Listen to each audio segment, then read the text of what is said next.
We're back live. And Speak for yourself.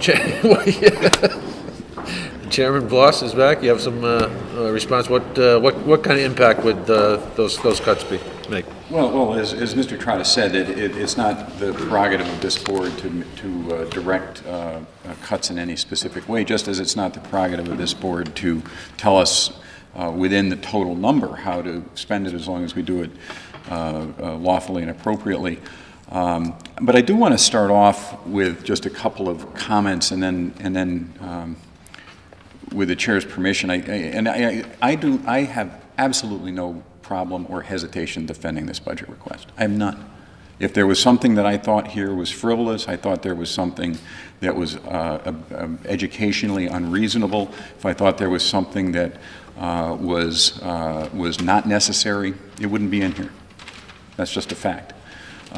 This budget has been reviewed, vetted, and thoroughly examined, and I am completely comfortable with what we have come to this board and asked for. And I will say that obviously for us a point of discussion, a very substantial point of discussion, was the full-day kindergarten program. We haven't talked about a lot about that here this evening, but it is an important program. It's a program that, frankly, I started off being somewhat skeptical. Then I wound up moving to ambivalent, I guess. And then the more I read, and the more I talked to people, and the more I saw what's happening in other districts, and the more I saw what our teachers are expected to do, I am now firmly and enthusiastically in the camp of people who believe that full-day kindergarten, properly supported, properly developed, is going to be a net asset, an improvement to the educational experience in the town. I do want to start off, though, with just a general comment about our budget and about our expectations in town, along with what the burdens are that we ask our taxpayers to shoulder.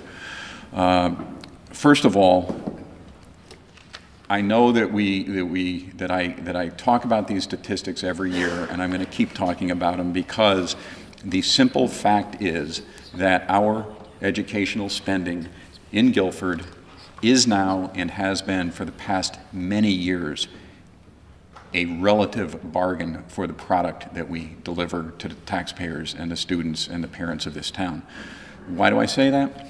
We are demographically, we have the 21st highest per capita income in the state of Connecticut. Very up in the top, whatever that is, well into the top fifth. Our tax levy per capita, which is frankly the more meaningful number, and this goes back to this is the fiscal year ending 2011. It's the most recent state data. But our tax levy per capita is 46th in the state. Our per student spending is 84th in the state. We spend $500 per student less than the state average.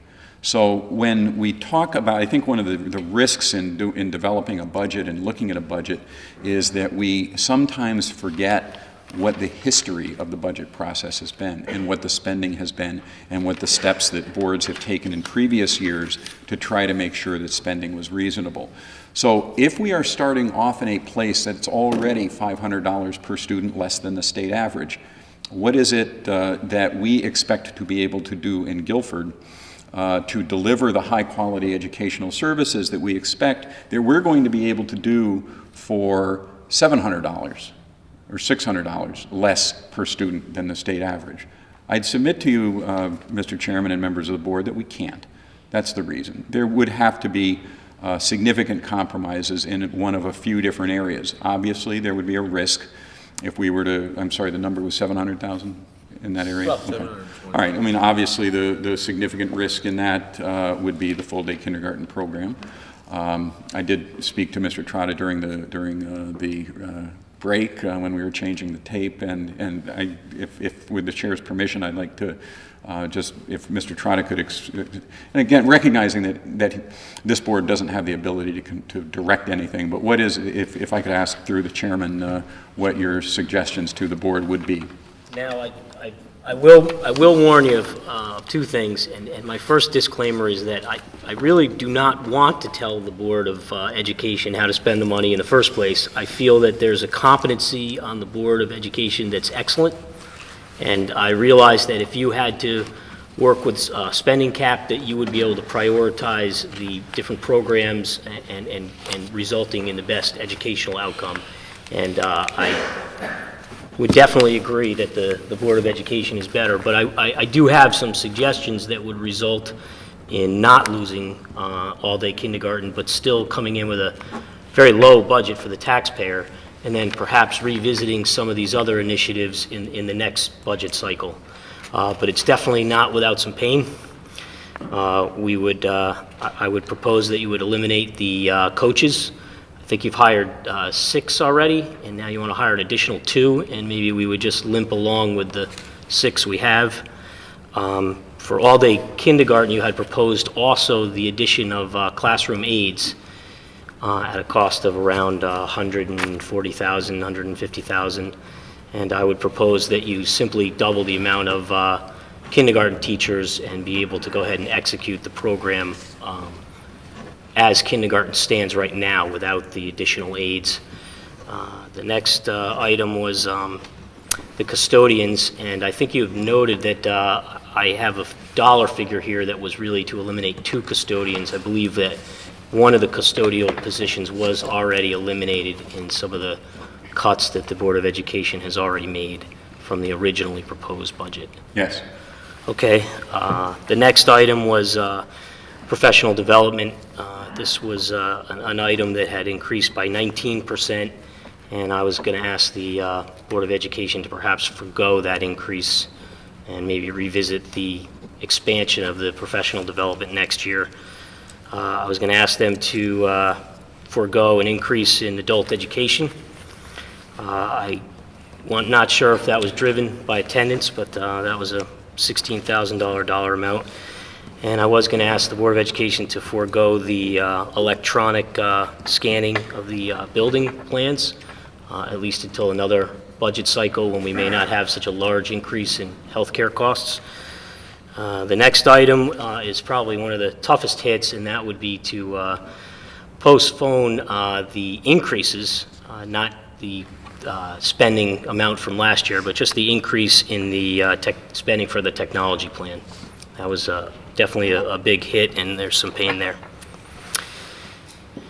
Okay, I appreciate at least the thought of some specifics, because all too often people who are critical of a Board of Education budget, or a town budget for that matter, just say, well, we want to cut, and we have, it's up to you to figure out where to cut. Well, I can actually touch on each of these individually. The proposed cut to the adult education program would be illegal. That is a requirement of state law and special education funding. We do not have the ability to do that. We have to provide that service mostly as a condition of special education funding.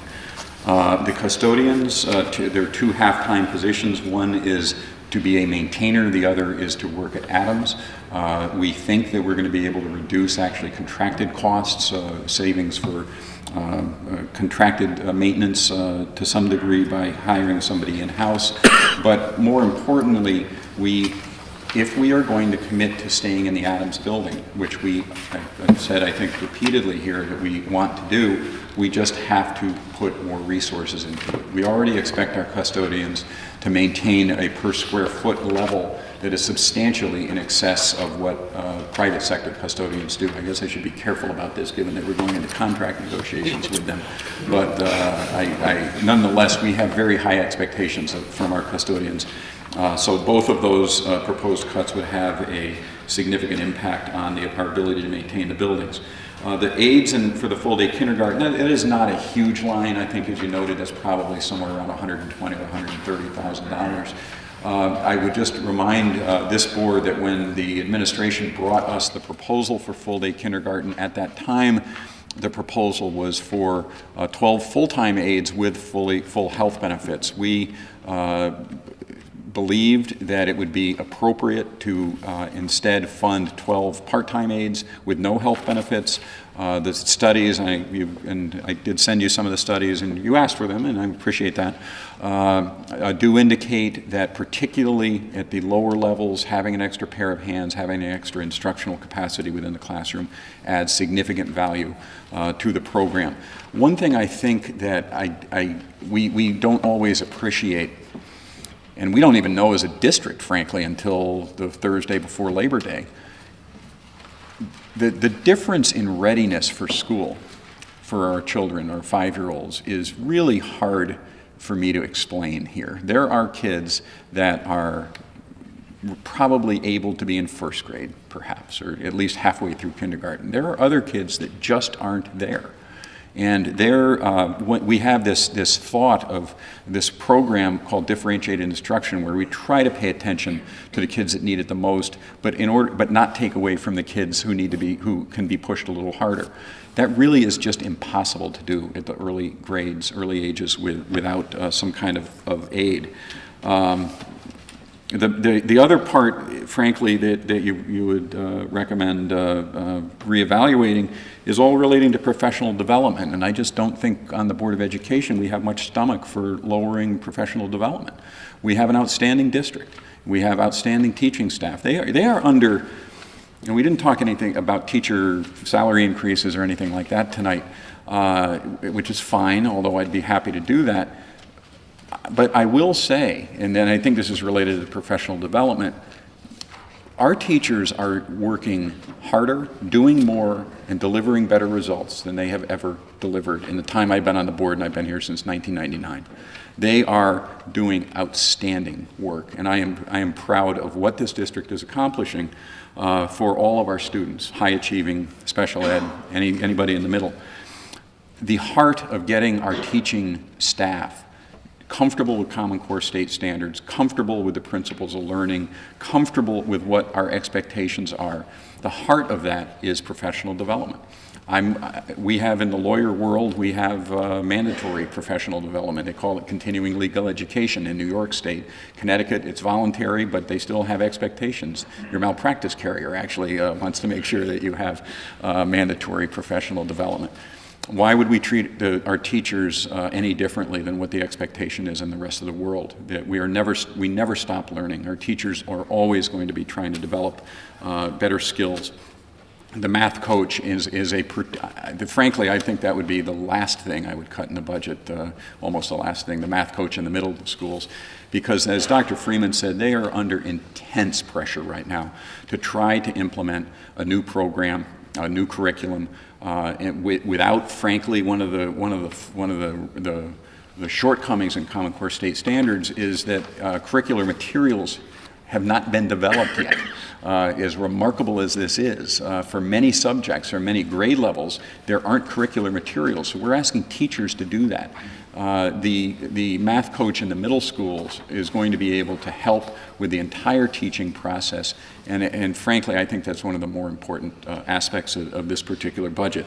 So I appreciate the observations, the thoughts, but I really think that these requests are reasonable. I would remind you that our budget increases, if you average them over the last 5 years, counting this one, is at 2.5%, a little over the rate of inflation, true, but certainly a reasonable number compared to what's happening in the rest of the towns. I will say that, by the way, before the reval, I haven't seen the figures yet for the reval, but our net equalized mill rate in Guilford is 122nd in the state of Connecticut. So it is expensive. It's an expensive proposition running a town. It's an expensive proposition paving however many roads we have with potholes and snow and ice and the rest of it. It's expensive trying to maintain the school system to be the absolute best school system it can possibly be. But for the proposed savings, if I've done the math correctly, the proposed savings on a tax bill of $6,000 would amount to about $70 a year. $70, of course, being a federally tax-deductible $70 that if you're in the marginal tax rate of 25%, in effect, by eliminating professional development in the ways that we described, by eliminating the aids, by eliminating the ability to take care of atoms and have an overnight maintainer, it would save an average taxpayer $40. So I think that probably when you put it all together, it's just not worth it. We are delivering a quality service that, as Mr. Mazza said, affects property values in a much more meaningful way and increasing assets in a much more meaningful way by delivering a quality education product than saving somebody $40 or $45 on their annual tax bill. But I appreciate the opportunity, Mr. Chairman. Did anybody have any questions on the materials that Jonathan passed out specifically? I did have one question, and it's on the town budget adjustments, and you have the ones in yellow on the document in front of us, which are all capital items. These are all items that were approved for the 2013-2014 operating budget. Correct. So I'm assuming you weren't including those in the cuts of the 482,000 because you would cut the 2014-15 budget by 482,000, correct? I was going to ask that the expenditure be moved to the next budget cycle. That wouldn't affect next year's budget, right? If it comes out of the general fund? It's not in it, it would not affect a $482,000 savings in the 2014-2015 budget. I'm not sure I'm following you. I thought these This was expenditures come out of the general fund. They come out of the operating budget for fiscal year 2013-2014, right? It's in the current. Just like with the capital we're approving tonight. So, That may be true. I'm pretty sure it is, so the question is, do you want to go to the length of rephrasing your motion if you were, because I just did the math, that's 315,000 of the 482,000 that you're asking for them to be It's the cut, lion's share. but it doesn't exist in the 2014-2015 budget. Those items don't exist. They're in the current budget. They're in the current budget. These were approved 2 years ago, right? They were approved last. they were- Two-year cycle, right? they were- of they were- the no. capital budget, but don't they come No. out of the general fund each year? They were approved last year in the operating budget. They're in this year's. Correct, but don't they come out of the budget when they're expended for out of the general fund? No. They were expended for last year? No. They get it gets accrued to the budget year for which the item was approved. So we could, haven't even purchased this dump truck yet. and we still have 4 months to go in the budget year. But this expenditure on the 5-year plan is scheduled for 2014-15. We're in it, no, it's 2014. We're in the 2014 budget. Yeah. You see the sheet? These are capital items. Regardless of whether they're in bonding or in the operating budget, taking them out will not reduce the 2014-2015 budget by $315,000. So all I'm asking is, do you want to rephrase it, thinking that this $315,000 isn't actually available to take out of next year's budget because it's in the current operating budget, or is it bonded capital? It's part of the bonded authorization that we got last year, so that has nothing to do with the general fund. operating budget. But the expense is going to come out of the general fund, no? It was, It's wait, marked as GF in the 5-year capital plan, that's why I thought it was general fund expenditure. We could talk about it afterwards. Yeah. But regardless, Okay. that 315 isn't available to take out of the 2014-2015 budget. Fair enough. You wanna keep it- you wanna keep it? I'll withdraw that part of the motion. Okay, so you're amending your motion I'll only ask the Board of Education to to take out the difference take out the between the, 700. With the town could take out 167,000, which is approximately this amount here, so if we did 482, which does not achieve the objective of reaching the 5-year inflation average either. right. I think I need to pull some of these capital expenditures out of a different year. Well, we have a motion in front of us at this point. Do you want to amend it, or do you want to call the question on it at this point? Let's say, I just didn't call the question. If we have a motion before us, there's a motion on the floor, we can call the question. all right, then if Jonathan wants, he could propose another motion. There's a call. Yes. All in favor of Jonathan's motion? All opposed? Aye. All abstain? I'm for, sorry. Yeah, I thought you might be. Okay, the motion failed. Anybody else? I'll give you a little bit of time, Jonathan, because I think you probably weren't prepared for that. Yeah. And when you showed me this Didn't document. know I was off the mark on that one. Yeah, when you showed me this document, you caught me by I surprise. apologize. I prepared this motion in the middle of the night and might have missed that. Okay. I'm prepared to make a motion that we, for a variety of reasons, and I'll get into some detail, and I'm sure some of my colleagues up here will share them with me, that we move these budgets forward as presented to us by the Board of Education and the Board of Selectmen, for the following reasons. First and foremost, the justification for them has been clearly enunciated to us tonight, Tuesday night, at our February board meeting.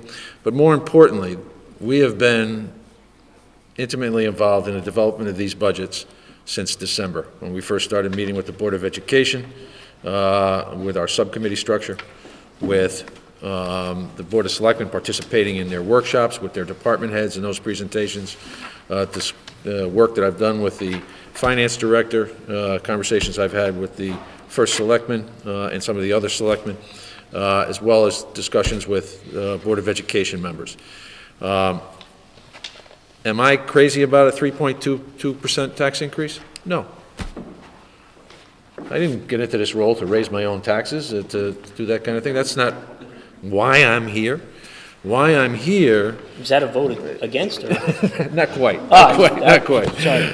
Why I'm here, and again, if this puts me in somewhat of a opposite position of Jonathan, is that to make sure that the tax dollars that we have here are spent, and they're spent in accordance with the desires and wishes of this community, which is to have a top-notch school system, which is to have a police and fire department and public works department that is effective, that is there for us when we need them, that provides the level of comfort and support that our community is looking for. Will a 3.22% budget increase be painful to some people in this community? Yes, it will be. But it's hard to figure, particularly with the reval, and I won't go down that track again. But the fact of the matter is, there will be some people who a tax increase of any amount will be painful.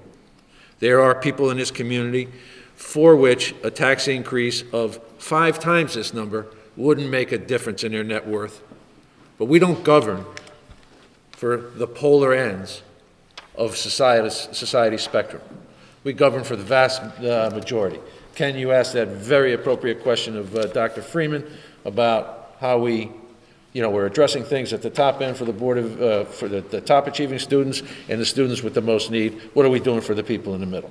Well, this is the kind of budget we budget for the majority of the people in this community.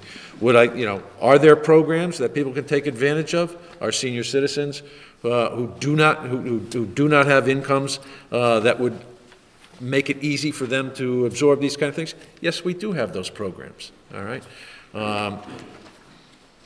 And in some detail, the Board of Education brought us a budget that calls for $1.6 million worth of new spending. If you to back out the all-day kindergarten, which I am not in favor of, and neither are you, as you stated, their increase would be $1.157 million. To get to your number, would still have to cut another $200,000 out of there. I think you probably recall, and everyone recalls, The increase in the medical line item for the Board of Education alone is $1.3 million. That is all of the increase minus the cost of the all-day kindergarten. That's $200,000 more than the increase that they're asking for. Why? Because they did things like introduce the the autism program in this town that's saving special education costs by $800,000, by saving transportation costs by another $300,000 to $500,000. I've heard the discussions. I've been down the same path that Chairman Bloss has about all-day kindergarten, and I came along that same spectrum. It is the right thing to do, and as far as I'm concerned, this is the right time to do it. Because if the Board of Education did not have that all-day, it did not have all-day kindergarten in there, their budget increase would be 2.12%. Again, they've been bringing reasonable budgets in the 2.5%, averaging in the 2.5% range over the past 5 or 6 years. Here's evidence again that they're doing their work, they're keeping their expenses under control where they can. This is an enhancement to services. And if it results in a tax increase, it's my bet that this community is willing to absorb that tax increase to provide another level of service that they expect. On the town side, 40% of their $1 million increase in spending is related to healthcare expenses. The town is also funding the pension plan at 100% of the recommended actuarial value, because we've made a commitment to reduce our unfunded liability in the town pension fund, but more importantly, in the police pension fund. And we've made great strides, and we're going to continue to do that. That's the bulk of the increases in their budget. It should also be noted that the Board of Selectmen also managed to find $200,000 in operating cost savings, in cuts to expenditures based against last year's budget. For all these reasons, I'm proposing that we move these budgets forward to referendum as is. Is there a second? Second. Comments? Yes, Certainly. I seconded. I'm sitting here, as you all are, with your big shopping bags full of these two budgets. And we have worked, as the chairman said, since December to review these budgets in detail. I remember those long meetings at the Selectman's office where we went through virtually every page in this big book, and the many meetings we've had with the Board of Education, the same thing on this. It isn't that any of these expenditures are mysteriously hidden or covering luxuries. These seem to be and are necessities. I'm very impressed with the leadership we've gotten from both the town and the schools. And when we're asked as a board, well, are you just going to buy this thing as you get it? And are you not going to cut? And we could cover ourselves with a certain amount of distinction by cutting 100,000, 200,000 here or there. But there's no need to do this because our input was solicited and was part of the give and take of the whole budget development process that goes back to December. I think we're all proud of the town that we live in, and we're proud of the services that are rendered. The town has to provide what they call police services: safety, health, welfare, protection. And the town is doing that to a marvelous degree. Mr. Mazza notes his tenure here by the meteorological catastrophes that have occurred in each year. And these are factors that come up. We have challenges in the schools that I believe are being met in superb fashion by Dr. Freeman and his people and the leadership of Mr. Bloss and his board. And I'm very proud of the budgets that were submitted, and I believe that they should be put forward for approval by our board. Anybody else? Comments? Okay. Jeff, did you have? Go ahead. The only comment that I have is, with regard to all-day kindergarten, it's the introduction of a new expense, but And that concerns me to a certain level. However, after hearing from the members of the Board of Education and the fact that they've reviewed it for a number of years and looked at it from a number of different perspectives, and most importantly, from my perspective, that it's not going to require the addition or creation of new space within the school systems, that they can work within the system, that the buildings as they're presently constructed, I think that it's something that I can support. The offsetting, the reduction in the cost for the special education expenses is a tremendous gain this year. My concern is that, it's less of a concern, but the fact that we're not going to realize those savings on an annual basis, we shouldn't, it's tremendous, but we shouldn't count on that type of savings every year. So we need to be mindful of the fact that with the introduction of all-day kindergarten, it's a continuing expense that we're going to have without a corresponding reduction in, a necessary corresponding reduction in special education.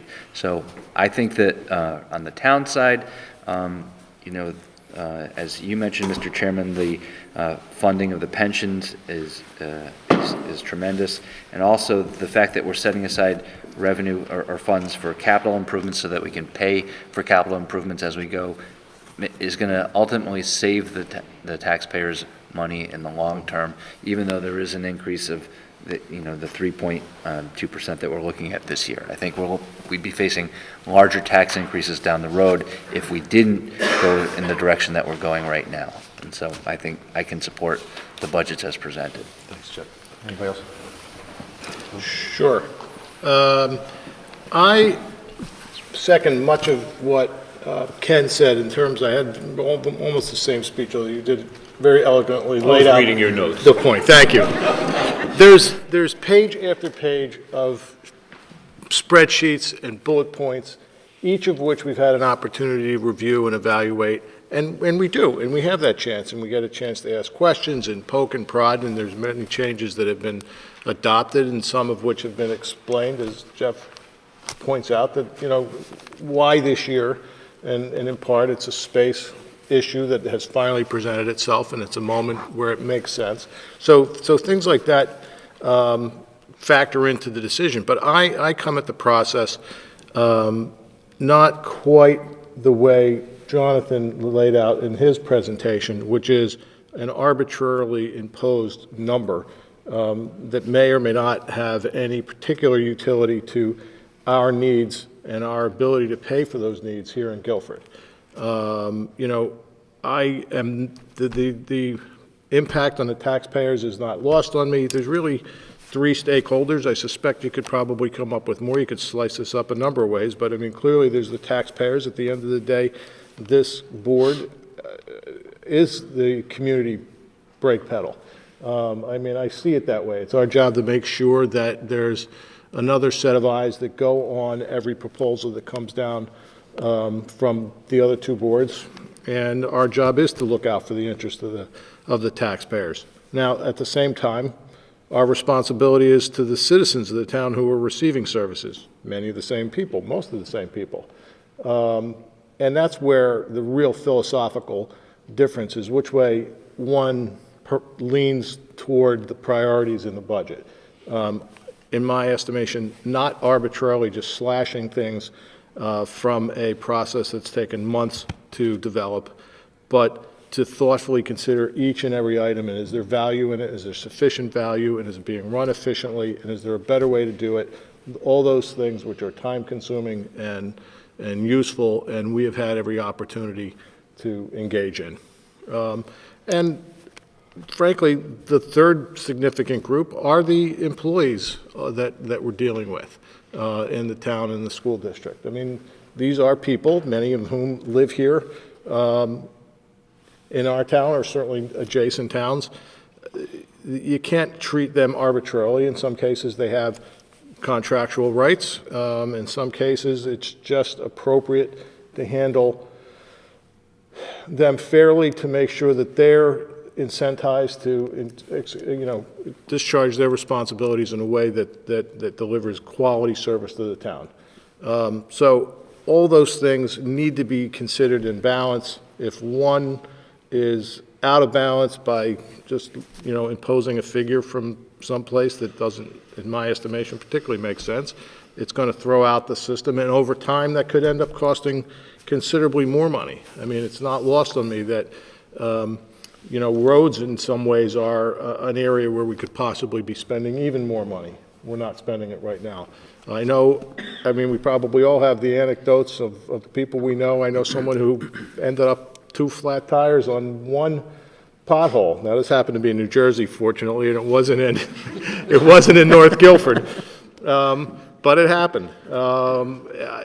Tree care in town, probably we could spend more money. These deferred maintenance items that somebody many years ago said, well, here's an item we can sort of push off, ends up costing somebody down the line potentially more money. And to me, that's a foolish way of approaching responsible budgeting. Same thing on the school side. Professional development is a slow accumulation of quality. Can you see it immediately? Is it an easy thing to say, well, geez, there's $75,000, maybe we can just hack that out? Sure. Is there going to be some price to pay for that somewhere down the line? Indisputably, in my opinion, and I think that would be a foolish way to approach our responsibilities to the students and the parents here. Technology, another perfect example. We've touched on a number, and I won't hit every one I wrote down, but if you, as Bill said it eloquently, right, it's an easy hole to dig into, it's a much harder hole to dig out of. So not spending appropriately in a methodical, thoughtful fashion in many ways can end up costing more money, and I think that's a serious mistake. And I think this particular budget, I'm convinced, from both boards, was presented in a way that is responsible, meets the needs of the town, and candidly is fair to the taxpayers, and I certainly I'm going to vote yes for this, and I encourage everyone to do likewise. Anybody else? Peter? I've always wanted to drive a Ferrari. But the reason I don't drive a Ferrari, I can't afford it. I drive a Jeep. But I can get anywhere a Ferrari can go, I can get there with my Jeep, and probably better because obviously it's four-wheel drive. I think, this town has to be responsible. We love the best of everything, but can we afford it? Can we dump everything on the taxpayer? I don't think so. I think the reason we're here is to make sure that we're all responsible. We like the best of everything, but, we have to be realistic sometime.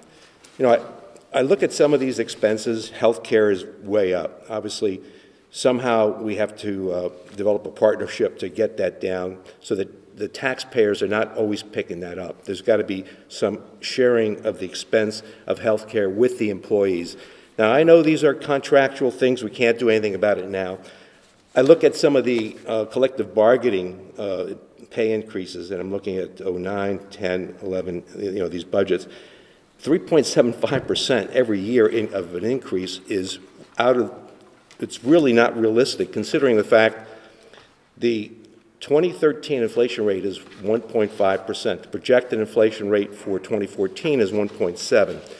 The government employees got a raise of 1%, and they have not gotten a raise for 3 consecutive years. That was the first time. We have a 3.3% budget. I'm going to approve it because I know the management, the government of this particular town. Joe has done a phenomenal job, and he has cut where he can, and he did the best job, and we have to go forward with it. But I think going forward in the future, we have to look at these collective bargaining increases. We have to look at healthcare costs. We can't provide Cadillacs for everything. Some of us, when we go to the pharmacy, we have to pay a pretty good copay. The people that have these contracts, they pay basically $5 for generics, and $5 for generics, and the copay for a non-generic is $10. That's a pretty good deal. Most residents in Guilford don't have that opportunity. So I'm approving this because I think the management, I think the government, Joe did a super job, but I think going forward, we have to be responsible. Mike? Guess I'm cleanup. I would like to, yeah. No, I'll go. It just came to my, just was thinking about this. I don't know if any of us really have directly thanked everyone who was a part of this process. I know we all thought it. We've all been a part of this, but after being on this board for 8 years now, every year I'm impressed more and more with the level of effort that goes into this. And it's not just staff, it's not just the boards, it's volunteers, commissions that put all of these together. And by the way, we look at these in December, or we start providing input in December. These are being crafted in June, July, August, September. So this is not something that just gets thrown at us, and it's like other communities you might read in the paper that they get the budget and they say, okay, well, let's cut 1, 2, 3%. What is that right number? I don't know if there is one. I think it's what a community can tolerate. I want to make a general comment about the Board of Ed budget. Rather than go into any details, there was $800,000 that was really reallocated from special ed savings into investments. And of course, the largest of that is full-day kindergarten. I believe it's the best time to be moving forward with full-day kindergarten, especially in light of that. We're one of, I don't remember the exact number, but one of 30-plus districts that don't have it. And we know it's coming, so now would just be logical to be the time to put it in. And I did some real quick math, but without the investments that Dr. Freeman talked about, of reallocating that $800,000, it's a 1.47% Board of Ed increase. And I listened to what Mr. Trotta said about 1.7, and really, your investment is eliminating full-day kindergarten. I don't know how else you could do it. Maybe there's ways, but I looked at the numbers, even on the chart that was just handed out, and not sure how that would work. And, you know, there's one argument that I've heard, and I think we've read, and that is, well, why full-day kindergarten if we have a graduation rate of nearly 100%? What do we need it for? You know, to put a quantity on it as opposed to the quality, I think, is a huge mistake. And I think what you're saying is, well, I'd rather have my kids meet minimum educational requirements and just get through school than have them excel. And if I were to make a similar argument, I would say I'd rather have a doctor or a lawyer who excelled in what he did, or she did, educationally and practice-wise, than was minimally competent. I mean, I think that would just make sense.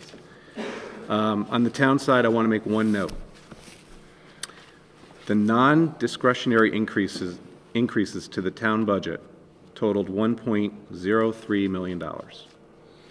The total increase to the overall budget is $1.02 million. That means it's $10,000 less. So obviously in the discretionary budget items, you cut. You did what you needed to do. And I think that should go, and I think we've all been alluding to the fact that the town side, Mr. Mazza, the Board of Selectmen, have done a great job in the departments, of course.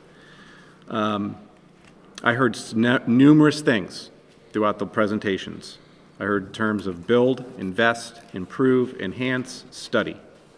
I didn't hear a lot of maintain, repair, continue, and we need to do that, and that's good, but I didn't hear it as much. And I think it's okay because over the last 3 to 5 years, the board and the Board of Ed in the town have really gone through a lot of difficult decisions that allow Guilford now to move forward with the reallocation of these funds. And we're improving upon the services valued by our residents, ranging from the smallest to the smallest and youngest to the oldest. This board's role, I'm going to now read because I have some notes here and I'm just going to keep on track. This board's role is to ensure that a responsible budget is prepared by the Board of Ed and the Board of Selectmen and moved on to the voters. In my review of the presented budgets, there really is nothing irresponsible that has been included or expanded upon in a discretionary manner, except maybe the fireworks. But for $10,000, I think we can allow that after 3 years of community contribution to just keep that going.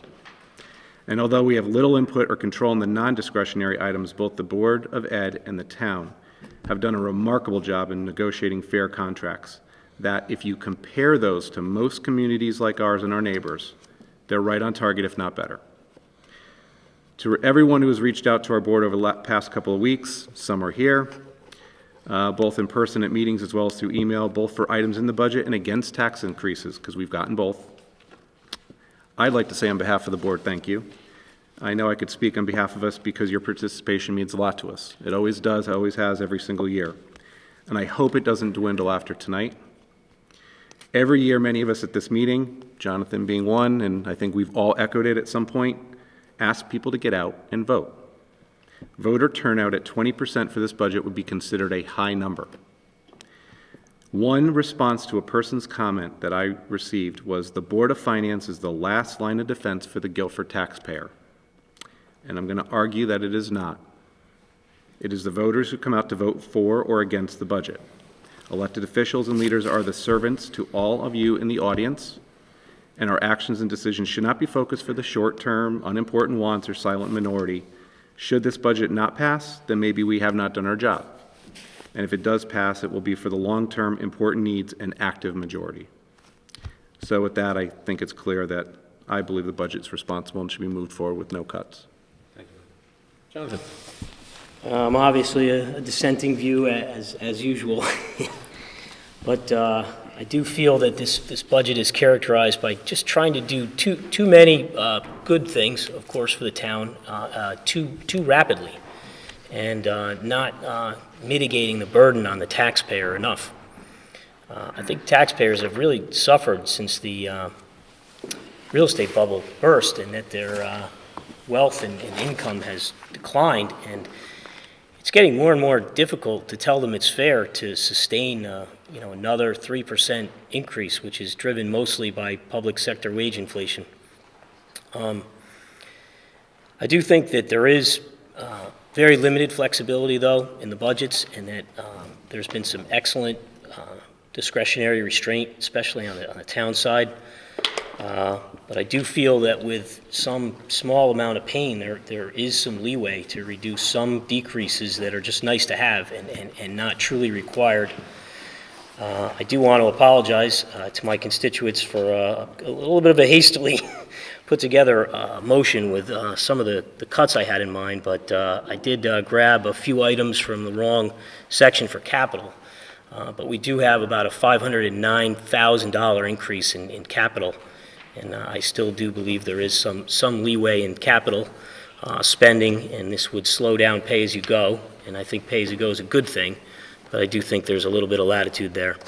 I do think there's just a little bit more that we could do on this board to protect the taxpayer, and that's why I'm going to have to reject this year's budget. Okay. Move the question? Move the question. All in favor? Aye.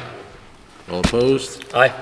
No abstentions? Motion carries. Thank you. And Mike, you beat me to the punch. I want to thank all the members of the Board of Finance for the amount of time you've put in. For a couple of your new ones, I know it's probably been a little bit more than you had bargained for. Whoever pays dividends over the balance of your tenure on this board. And I want to thank each of the members for thoughtful consideration, the amount of time you put in. I also want to echo Mike's sentiments. I appreciate the work of the Board of Selectmen, First Selectman, the Finance Director, all the department heads, and really all the staff, because the entire staff gets involved in this process at some level. And the same on the Board of Education side.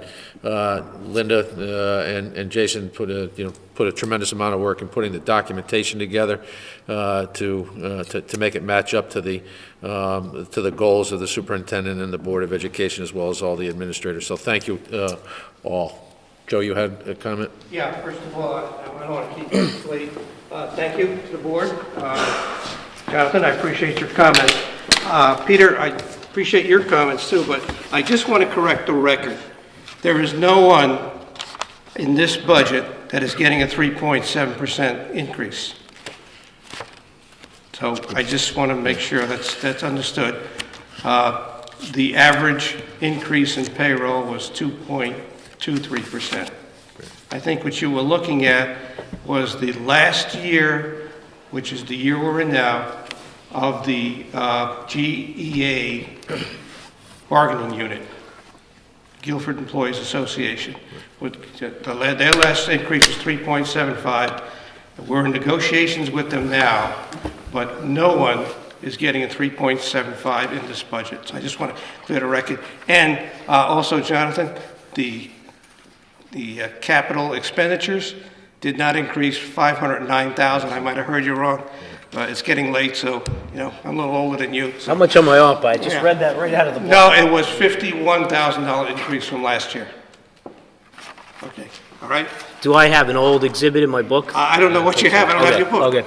All right? Joe, thank you for bringing that up. And Peter, I know you were referring to the document, I think, that was shared with all of us earlier this week.